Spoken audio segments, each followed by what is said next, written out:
Pemirsa, apa kabar hari ini? Semoga Anda selalu sehat di masa pandemi dan selalu bersemangat untuk menjalani aktivitas.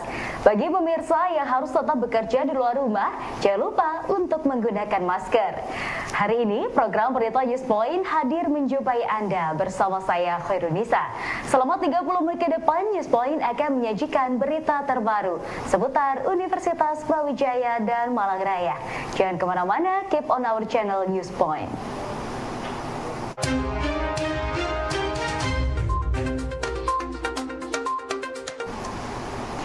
Turunnya peraturan pemerintah nomor 108 tahun 2021 tentang perguruan tinggi negeri Badan Hukum Universitas Brawijaya tanggal 18 Oktober 2021 disambut gembira oleh Sivitas Akademika Universitas Brawijaya.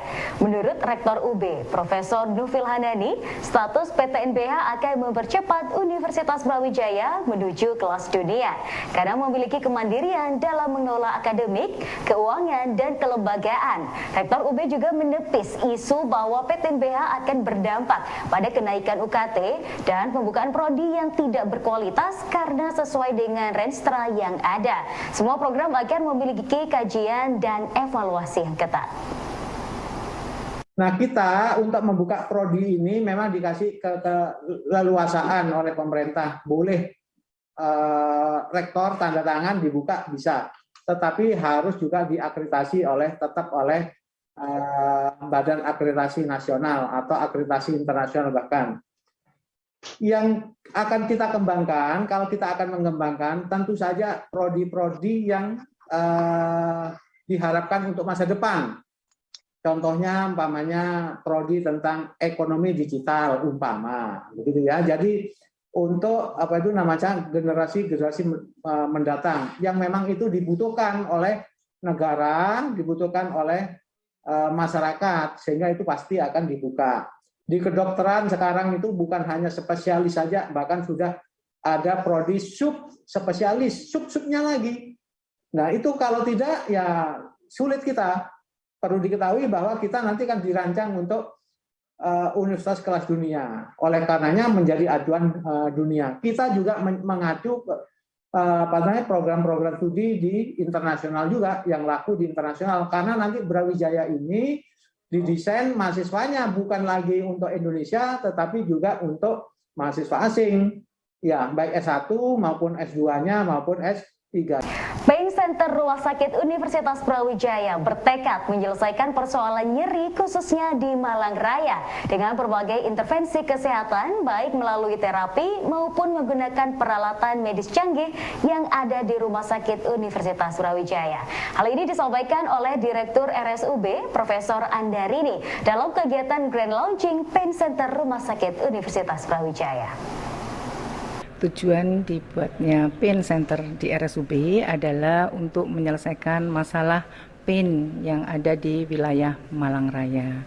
Jadi pain itu kan banyak ya di masyarakat. Tadi saya katakan ada 23 sampai 30% kejadian nyeri di Kota Malang yang mana itu perlu diselesaikan ya, yang tidak hanya dengan obat-obatan. Kalau obat-obatan sih banyak, semua dokter akan laksanakan ya, menghilangkan nyeri, tetapi kadangkala itu tidak selesai dengan obat, maka perlu dilakukan suatu intervensi ya, yaitu dengan alat-alat yang canggih yang ada di RSUB. Target Pain Center ya untuk semua masyarakat Indonesia, terutama memang untuk masyarakat di Malang Raya. Harapannya ke depan kami bisa menyelesaikan masalah-masalah nyeri di Kota Malang, juga untuk bekerja sama dengan masyarakat menyelesaikan masalah pain, dan juga karena kita ini adalah suatu rumah sakit pendidikan, maka bisa melatih atau mendidik mahasiswa-mahasiswa, baik itu mahasiswa-mahasiswa yang ada di sekitar Malang maupun yang di luar Malang yang mau membutuhkan itu. Ini sudah ada dari Hasanuddin, itu sudah mengirimkan surat ke saya untuk meminta bahwa nanti mahasiswa PPDS, jadi pendidikan dokter spesialisnya, akan dikirim ke RSUB.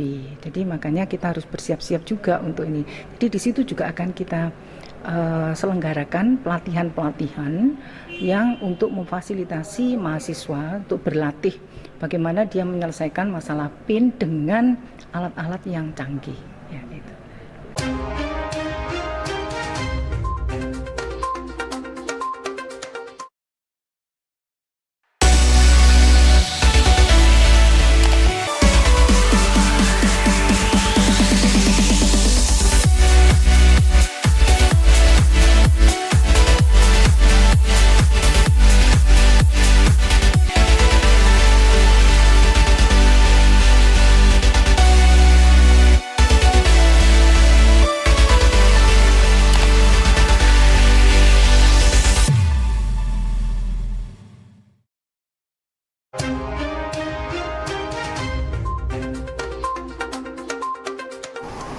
Sebagai upaya untuk mencegah dan menurunkan tingkat stunting di Kabupaten Malang, Dinas Kesehatan Kabupaten Malang menggelar kegiatan Rembuk Stunting 2021 yang digelar di Ijen Suite Hotel dengan menerapkan protokol kesehatan. Berikut laporan reporter Newspoint Amirah Dinda. Pemirsa, saat ini saya sedang berada di Ijen Suite Hotel Malang, di mana sedang berlangsung acara Rembuk Stunting Kabupaten Malang 2021. Acara ini berlangsung dari tanggal 27 Oktober hingga 28 Oktober 2021. Dalam acara ini berisi diskusi panel membahas strategi dalam penurunan serta pencegahan stunting di Kabupaten Malang 2021. Dan dalam acara ini kami berkesempatan untuk melakukan wawancara eksklusif dengan Kepala Dinas Kesehatan Kabupaten Malang, Dr. Arbani. Dalam wawancara tersebut, Dr. Arbani menyebutkan bahwa memang progres dari program pencegahan stunting ini berlangsung cukup lambat dikarenakan berbagai hambatan. Salah satunya yakni kurangnya koordinasi dan komunikasi dengan perangkat desa atau pejabat desa. Angka stunting kita secara data Riskesdas memang waktu itu 28% sampai dengan tahun 2018. Tahun 2021 bulan Februari, bulan timbang Februari kita masih 10,9. Harapannya sebenarnya ya itu sudah di bawah 10% begitu. Jadi itu perkembangan penurunan angka stunting kita agak lambat sehingga makanya dibutuhkan rembuk ini supaya perangkat-perangkat tadi juga berkewajiban untuk bisa membantu menurunkan angka stunting karena tidak bisa dilakukan oleh kesehatan sampai tingkat kecamatan, namun harus dilakukan secara bersama-sama termasuk dengan PKK. Jadi seperti tadi yang disampaikan oleh Bapak Bupati, ada ibu-ibu hamil yang tidak rutin memeriksakan kehamilan, itu kita harapkan bisa tenaga-tenaga di perangkat di tingkat desa jemput bola untuk ibu-ibu yang tidak memeriksakan secara rutin kehamilannya, ya itu bisa dilakukan pemeriksaan secara jemput bola supaya nanti kalau itu di semua sasaran ibu hamil itu sudah tercakup, sudah dilakukan pemeriksaan rutinnya, maka akan diketahui bahwa ibu hamil tersebut kurang energi kronis atau tidak. Kalau terjadi kalau kita temukan ibu hamil kurang energi kronis, itulah yang kita intervensi supaya nanti tidak melahirkan bayi dan balita yang stunting begitu. Ya di 2022 sudah tidak ada stunting itu target itu loh. Tapi kan penurunannya sudah signifikan. Kita sudah terendah kok di Jawa Timur. Kita sudah 9,8. Universitas Brawijaya mendapat kepercayaan dari Perkumpulan Arsip Perguruan Tinggi Indonesia sebagai tuan rumah penyelenggaraan International Conference on Archive Social Science, Humanities and Education 2021. Konferensi ICOASE 2021 ini dilaksanakan pada 27 hingga 28 Oktober 2021 secara daring dan terbuka untuk umum. Ketua Panitia, Dr. Hamidah Nayati Utami, MSI mengatakan acara ini dalam rangka Disnatalis Universitas Brawijaya ke-59 dengan beberapa subtema yang dipilih, diantaranya Organisasi Informasi dan Humaniora Digital, Manajemen Rekod dan Informasi, Administrasi Arsip Statis, Kebijakan dan Strategi Informasi. Firstly, I would like to thank for the opportunity to given to me to share with you the experience of archivists in Brawijaya University doing activity in knowledge management in order to develop their competency during 2020. This is the beginning become archivist from the archivists in Brawijaya University because they got duty from the Ministry of Education and Culture at the last of 2020 and the beginning of January and 2021. I think it is very interesting to observe the strategy to develop archivists in higher education or university, both of their competency and their career. To make my presentation efficient, I provide some slides for us to share. I would like to begin with the background of my presentation. The title of my presentation is Knowledge Management for University Archivist Development, a study in Universitas Brawijaya. Mengantisipasi adanya kekerasan seksual dan perundungan di lingkup fakultas, FPIKUB menyiapkan unit layanan terpadu kekerasan seksual dan perundungan. Dr. Yuni Kilawati menjelaskan, unit ini memiliki 5 program dari mulai pencegahan, penanganan pertama korban, perlindungan, bimbingan konseling hingga penanganan lebih lanjut. Unit ini juga menggandeng lembaga mahasiswa untuk menerima aduan pertama dari korban dan juga sebagai tim deteksi dini adanya kekerasan seksual dan perundungan di tingkat mahasiswa. Yuni berharap unit ini dapat membantu pada penanganan pertama jika terjadi tindak kekerasan seksual dan perundungan secara terpadu. Di ULTKSP itu sebenarnya kan kita itu memiliki beberapa unit ya, beberapa bidang gitu.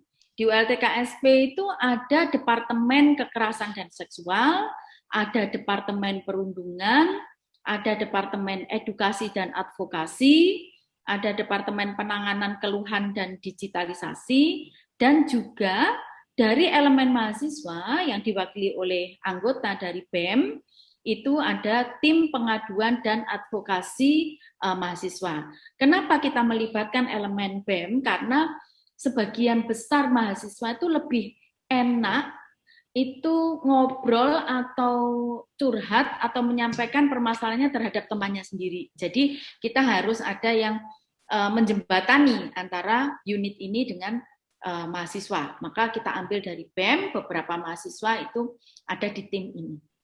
Nah, bentuk layanannya seperti apa? Bentuk layanan utamanya sebenarnya ada 5.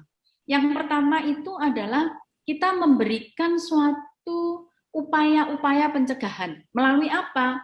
Melalui suatu peningkatan pemahaman. Jadi kadang-kadang korban itu tidak paham bahwa itu sebenarnya dia itu sedang menjadi korban praktek kekerasan seksual dan perundungan.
Digitalisasi telah merambah ke berbagai bidang kehidupan, tak terkecuali bidang pengarsipan. Penggunaan teknologi digital dalam dunia kearsipan tentu membantu dalam menerjemahkan berbagai arsip sejarah yang makin menambah literasi sejarah dunia. Penggunaan teknologi digital khususnya artificial intelligence dalam dunia kearsipan dijelaskan oleh Profesor Charles Jurgens, seorang profesor asal University of Amsterdam pada International Conference on Archive Social Science, Humanities and Education 2021, Rabu 27 Oktober 2021. Simak penuturannya berikut ini. To be able to use and to transcribe different types of handwritings in many different languages. So if you go to the transcriptors website, for instance, you can also use it yourself by taking a model, and you have to find out what kind of model will work on the types of handwriting you have a digitized copy of, and then it will help you to automatically transcribe, and it means transcription that it can also be read by the computer. Well, the model that has been developed for these types of archives of the Dutch East India Company is called Iceberg. It has been a large project of the National Archives in the Netherlands, together with some provincial archives, and it is especially trained to transcribe large amounts of 17th and 18th century handwritten texts. And that's a very important step to make the large volumes of information legible. And the error rate, of course, there is still error rate, but it's acceptable. And the biggest problems arise, especially when, for instance, the text is written in tabular forms, or when notes are made in the margin. But in generally speaking, the quality is quite well. Dalam upaya mempersiapkan akreditasi International Agency for Quality Assurance, Fakultas Ilmu Budaya Universitas Brawijaya mempersiapkan model kurikulum Outcome-Based Education untuk 10 program studi. Hal ini disampaikan oleh Wakil Dekan Bidang Kurikulum Fakultas Ilmu Budaya, Hamamah, berikut ini. Itu kami sudah melakukan proses panjang untuk merevisi kurikulum menjadi kurikulum OBE gitu nggih, dari KKNI kemudian menjadi OBE. Kami mengundang banyak pakar, banyak reviewer untuk memberikan kami masukan, karena 10 prodi kami ini kan sangat bervariasi. Jadi kami punya 3 jurusan itu. Yang pertama itu bahasa dan sastra, jadi ilmu murni gitu nggih. Kemudian ada jurusan pendidikan. Kemudian, dan ini jurusan bahasa dan sastra dan pendidikan ini memang membidangi bidang bahasa. Kemudian ada satu lagi jurusan seni dan antropologi. Ini agak sedikit karakternya sedikit berbeda dari bahasa. Jadi tantangan kami ini besar sebenarnya. Kemudian kami mengundang pakar gitu nggih, baik dari internal UB, dari LP3M untuk memberikan kita masukan, juga dari luar, tentunya sesuai dengan kekhasan prodi masing-masing gitu. Cukup panjang proses kami dengan kurikulum itu sampai pada proses evaluasi capaian kurikulum gitu nggih. Artinya bagaimana kurikulum itu bisa kita evaluasi untuk melihat capaiannya. Kami pada saat ini sudah mulai mengukur itu, mensimulasikan ukuran-ukuran capaian itu. Nah, ternyata gayung bersambut di dalam akreditasi AKAS itu yang utama akan dilihat adalah kurikulum OBE tadi. Dua permasalahan pengrajin batik, yaitu pemasaran dan inovasi desain batik, menjadi perhatian tim pengabdian masyarakat UB. Romi Setiawan, dosen seni rupa FIB, mengatakan inovasi desain menjadi salah satu kendala yang dihadapi oleh para pembatik, sehingga bersama tim dari UB merumuskan cerita kearifan lokal menjadi desain batik di Kabupaten Malang. Melalui riset timnya meluncurkan desain batik motif Hayam Wuruk yang merupakan Raja keempat Majapahit dan menjadi simbol kejayaan Majapahit pada zamannya.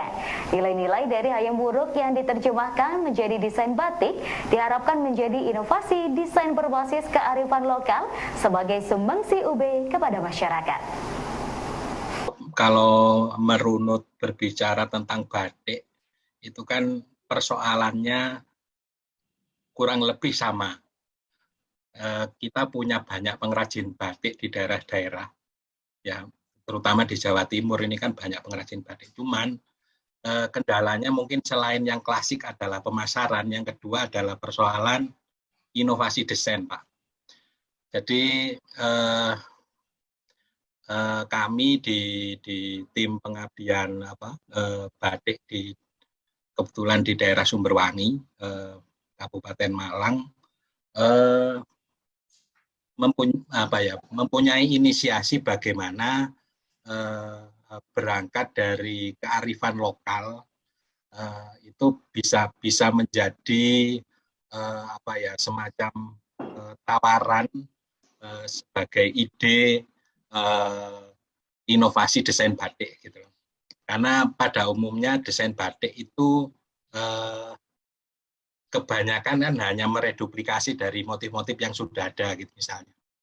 Dan biasanya kecenderungannya juga flora, fauna gitu kan. Nah, kita di tim berasumsi bahwa berangkat dari kearifan lokal yang ada di daerah setempat itu bisa menjadi kekuatan branding tersendiri nantinya ke depannya gitu. Dan kenapa misalnya Hayam Wuruk itu kan ya kita tahu kalau Raja keempat Brawijaya ya di abad 13 dan lain sebagainya, terus kita sebagai Brawijaya ya. Ya pemirsa, informasi tadi sekaligus menutup perjumpaan kita hari ini. Jangan lupa saksikan News Point setiap hari pukul 19.30 waktu Indonesia Barat hanya di UB TV, Televisi Pendidikan Universitas Brawijaya. Saya Khairunnisa dan seluruh kru yang bertugas pamit undur diri. Tetap patuhi protokol kesehatan, wajib menggunakan masker. Terima kasih dan selamat beraktivitas.